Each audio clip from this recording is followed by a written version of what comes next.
Mes chers compatriotes, notre pays est en train d'être détruit sous nos yeux. Il est impératif d'agir sans tarder pour empêcher l'irréparable, à savoir la balkanisation du Congo.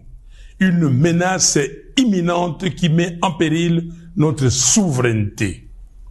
Nous n'avons plus d'autre alternative. Il est temps de sauver notre nation du spectre d'effondrement. Depuis le 30 juin 1960, notre pays n'a jamais affronté un défi aussi existentiel. La guerre qui ravage actuellement notre territoire menace l'unité de notre nation.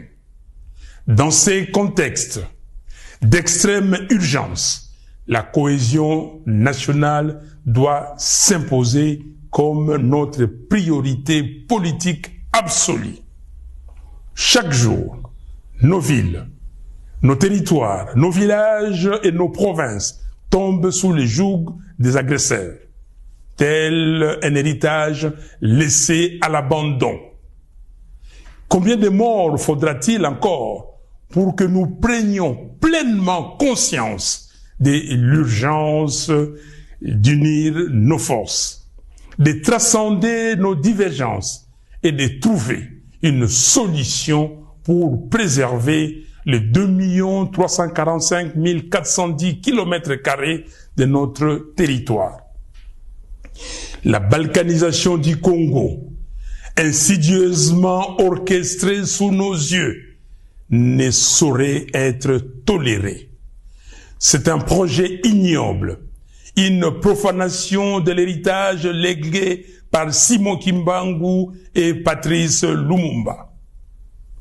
Aujourd'hui, plus que jamais, il incombe à chaque Congolais d'assumer sa part des responsabilités dans la lutte pour la sauvegarde de notre pays. Cette guerre, ces souffrances, ces vies fauchées en grand nombre nous enjoignent à un profond changement d'attitude. Nous ne pouvons plus nous permettre l'inaction ni la complaisance. Il est de notre devoir de contrer ceux qui cherchent à diviser notre peuple et à nous précipiter vers notre propre perte. Face à l'ampleur du désastre, la division interne est un luxe que nous ne pouvons plus nous offrir. L'initiative congolo-congolaise, que nous qualifions de processus de Kinshasa, proposée par la CENCO et l'ECC, constitue une opportunité historique pour mettre fin à la guerre et reconstruire notre pays. Ce projet ne se limite pas à un simple appel à la paix. Il incarne une profonde refonte de notre approche politique, une véritable révolution dans notre manière de vivre ensemble. Je lance donc un appel ferme à tous les Congolais, quelles que soient leurs appartenances, à se rallier à cette dynamique de réconciliation et de cohésion nationale. L'heure est à la responsabilité individuelle et collective. Il est temps d'agir pour sauver notre pays. J'exhorte Corneille Nangaa à déposer les armes, à faire prévaloir l'intérêt supérieur de la nation, en pensant à l'intégrité de notre territoire national et surtout à reconnaître les droits inaliénables à la vie de ses frères et sœurs. J'en appelle à Joseph Kabila afin qu'il se remémore tout ce que le Congo lui a donné et qu'il s'engage résolument en faveur de la paix.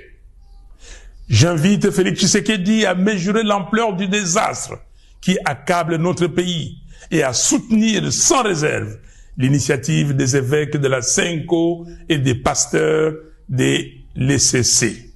J'encourage enfin l'ensemble des responsables religieux à s'unir derrière ces processus salvateurs pour notre nation.